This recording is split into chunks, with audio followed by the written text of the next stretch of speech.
देश विदेश की सभी खबरों से जुड़े रहने के लिए हमारे चैनल को सब्सक्राइब करें और बेल आइकन दबाना ना भूलें। हर खबर पर है हमारी पहली नजर। नमस्कार, मैं प्रीति शर्मा और आप देख रहे हैं कॉर्पोरेट बुलेटिन न्यूज। खबर हल्द्वानी से है। आपको बताते चले, पूरे देश में कोविड-19 कोरोना वायरस के चलते लॉकडाउन की स्थिति बनी हुई है। वहीं दूसरी ओर कोरोना पॉजिटिव मरीजों की संख्या देखते हुए सरकार द्वारा एक साथ कई जिलों में 2 दिन का संपूर्ण लॉकडाउन का आदेश दिया गया है। वहीं दूसरी ओर शहर का दौरा कर मातृशक्ति से सीनियर सिटीजन श्री गुरुबचन सिंह जी ने ये देखा कि नगर के कुछ हिस्सों में कहीं लोगों द्वारा प्रतिष्ठानों को खोला गया और कहीं फल व सब्जी की ठेली लगी दिखाई दी, जिसको गुरुबचन सिंह जी द्वारा बताया गया कि नियम और कानून तो सबके लिए बराबर होने चाहिए। कहीं लोग अपनी मनमानी करते हुए दिख रहे हैं, सरकार के आदेशों की धज्जियां उड़ा रहे हैं, जो कि बिल्कुल सही नहीं है। जहां एक और लोगों का काम कारोबार सब चौपट है, वहीं दूसरी ओर कुछ लोगों द्वारा सरकार के आदेशों का पालन नहीं किया जा रहा है, जो कि सराहनीय है। उन्होंने कहा कि मैंने देखा 2 दिन का संपूर्ण लॉकडाउन है। इस लॉकडाउन की स्थिति में भी आधा शहर खुला है और आधा बंद है। ये कैसा लॉकडाउन है? उन्होंने कहा, क्या इसी को लॉकडाउन कहते हैं? ये लॉकडाउन नहीं हुआ। उन्होंने कहा, अभी कुछ समय पहले हमारे देश के प्रधानमंत्री नरेंद्र मोदी जी द्वारा देश में लॉकडाउन लगाया गया था, जो कि 3 माह चला, जिस लॉकडाउन में किसी को कोई आपत्ति नहीं थी। और अभी कुछ ही दिन पहले हमारे चीफ मिनिस्टर उत्तराखंड के सीएम साहब ने 2 दिन का पूर्ण लॉकडाउन लगाया था। वह लॉकडाउन था। उन्होंने कहा, लॉकडाउन चाहे 24 घंटे का हो, लॉकडाउन चाहे 48 घंटे का हो, लॉकडाउन तो लॉकडाउन होना चाहिए। उन्होंने कहा कि जो लॉकडाउन कल से है, इसको लॉकडाउन नहीं कहेंगे। इस लॉकडाउन में तो मजबूर ऑटो रिक्शा वाला, टेम्पो वाला या रोज जमीन खोदकर अपने बच्चों को पानी पीने और पिलाने वाला सब परेशान है। इन लोगों को काम करने नहीं दिया जा रहा है और इन लोगों को पुलिस द्वारा चालान किए जा रहे हैं, डांट फटकार लगाई जा रही है। क्या यह लॉकडाउन है? इसको लॉकडाउन नहीं कहेंगे। उन्होंने कहा कि अगर सरकार को राजस्व कमाई नहीं हो पा रही है, सरकार द्वारा शराब की दुकानें खुलवा रखी हैं, तो मैं सरकार से यह कहना चाहूँगा कि शराब की होम डिलीवरी करवाए, ताकि सरकार की कमाई बढ़ सके। मैं ये समझता हूँ कि इसको करने के बाद सरकार के पास किसी चीज़ की कमी नहीं रहेगी। नगर में आधा शहर खुला है और आधा बंद, यानी कि जिसकी लाठी उसकी भैंस। क्या इसी को लॉकडाउन कहते हैं? यह कोई अच्छा नियम नहीं है, यह कोई अच्छा ऑर्डर नहीं है। अगर अब भी हमारे सूबे के वरिष्ठ नागरिकों, महिलाओं व नौजवान बच्चों, आप लोग अब भी नहीं जागोगे तो कब जागोगे? क्या आपके घर से कोई आपकी जेब काट ले जाएगा तब? उन्होंने कहा, मैं शहर में किसी भी तरह की गंदगी को मैं बिल्कुल बर्दाश्त नहीं करूंगा। मैं अपने क्षेत्र की जनता के साथ ये अन्याय नहीं होने दूंगा। मैं हर वक्त, हर घड़ी, हर संभव अपने क्षेत्र की जनता के लिए लड़ाई लड़ता रहूंगा। जय हिंद, जय भारत, आपका सेवक। आप देख रहे हैं हल्द्वानी से यूसुफ पारसी की रिपोर्ट। फिलहाल खबरों में इतना ही। बाकी खबरों के लिए देखते रहिए कॉर्पोरेट बुलेटिन न्यूज। नमस्कार।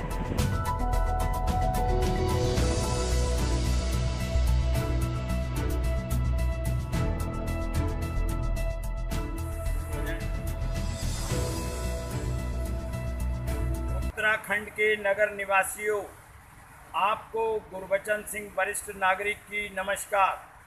आप ध्यानपूर्वक एक बात सुने कि पिछले 18/7/2020 में कह चुका हूँ, 19 में भी कहने की कोशिश की, फिर कल भी कहा।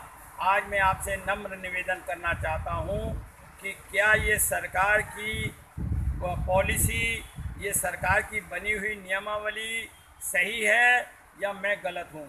आप इसको चुनेंगे कि आज उत्तराखंड के हल्द्वानी शहर में कल शाम को 4 बजे से नगर में कई प्रतिष्ठान खुले, फल और सब्जी की ठेलियां खुली। आज शहर में आधा शहर खुला है। क्या मैं पूछना चाहूँगा, इसी को लॉकडाउन कहते हैं? लॉकडाउन चाहे 24 घंटे का हो या 48 घंटे का हो, लॉकडाउन हो, क्योंकि पहले हमारे देश के पीएम नरेंद्र मोदी जी के कहने पर लॉकडाउन 3 माह चला तो कोई आपत्ति किसी को नहीं थी। उसके बाद हमारे चीफ मिनिस्टर उत्तराखंड ने पिछले हफ्ते लॉकडाउन 18-19 में किया। लॉकडाउन उसे कहेंगे, लेकिन कल से जो लॉकडाउन है, इसे लॉकडाउन हम नहीं कहेंगे। इसमें मजबूर टुक वाला, ऑटो वाला, रोज़ ज़मीन को खोद के पानी निकालने वाले, अपने बच्चों को पानी पिलाने वाला बंदा जो है वो परेशान है।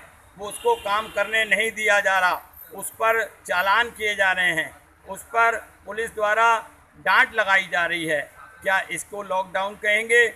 यदि राजस्व कम हो गया, उत्तराखंड सरकार के पास राजस्व कम आ रहा है, तो मैं ये कहूँगा जब शराब की दुकानें खुली हैं, अगर इससे पूरा नहीं हो रहा है तो कृपया शराब को होम डिलीवरी शुरू कर दी जाए, तब तो राजस्व ज़्यादा हो जाएगा और इस उत्तराखंड सरकार के पास किसी तरह की कमी नहीं होगी, मैं समझता हूँ।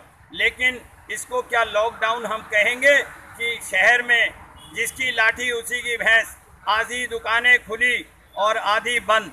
ये तो अच्छा नियम नहीं है, ये अच्छा कोई ऑर्डर नहीं है, ये कोई अच्छी बात नहीं है। माफ़ कीजिएगा, यदि पीएम नरेंद्र मोदी जी ने ऐसा कहा तो पता लगे, यदि चीफ मिनिस्टर ऑफ उत्तराखंड ने कहा तो पता लगे कि ये किसके द्वारा ऑर्डर है। यदि ये ऐसा ऑर्डर है तो ये ऑर्डर बिल्कुल गलत है।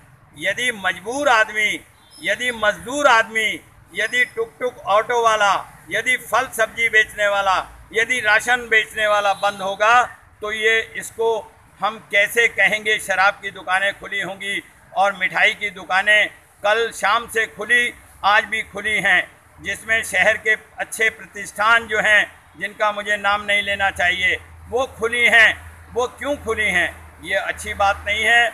नियम और कानून सबके लिए एक है। तो कृपया उत्तराखंड के नागरिकों, उत्तराखंड की मातृशक्ति, आप जागो। आपको खोखला करने का पूर्ण रूप से प्रयास किया जा रहा है। शराब की पहले ही नशीले पदार्थ इस उत्तराखंड में दे दे करके उत्तराखंड की जड़ों को खोखला कर दिया गया है। यदि अब भी नगर की जनता, नगर के अनुभवी व्यक्ति, नगर के माननीय वरिष्ठ नागरिक, नगर की महिलाएं, नगर के नौजवान बच्चों, यदि अभी भी आप नहीं जागेंगे तो कब जागेंगे? जब आपके घर से या आपकी जेब काट के कोई ले जाएगा तब आप जागेंगे, तब तक देर हो गई होगी। मेरा आपसे करबद्ध निवेदन है, आप जागिए, आप मेरे साथ आइए, मैं आपके साथ हूँ। यदि शहर में किसी भी तरह की कोई गंदगी होगी जिससे शहर की आबादी को ठेस पहुँचेगी तो वो ठेस मुझे पहुँचेगी। और यदि इस सिलसिले में गुरबचन सिंह का सिर भी कलम होगा तो ये सौदा सस्ता होगा। मैं आपसे करबद्ध निवेदन बारंबार कह रहा हूँ कि आप जागिए, जाग करके अपने हक को मांगिए, और नहीं तो आपकी हालत को और ज़्यादा गंभीर रूप से घायल कर दिया जाएगा। आपकी बात नहीं सुनी जाएगी। आप जागो, जगाओ, उत्तराखंड को बचाओ। मैं अपनी बात को यहीं विश्राम देता हूं और आपसे ये उम्मीद करता हूं कि आप मेरे कंधे के साथ कंधा लगाकर इस सरकार से, उत्तराखंड सरकार से अपना न्याय रूपी इस बात का जवाब लेंगे उत्तराखंड के मुख्यमंत्री हमारे क्या कर रहे हैं और आगे जो ऑर्डर चल रहा है वो ऑफिसर, हाई क्लास ऑफिसर क्या कर रहे हैं। मैं ये पूछना चाहूँगा एक वरिष्ठ नागरिक होने के नाते। मेरा नाम गुरबचन सिंह, 9105252461। जय हिंद, जय भारत, वंदे मातरम।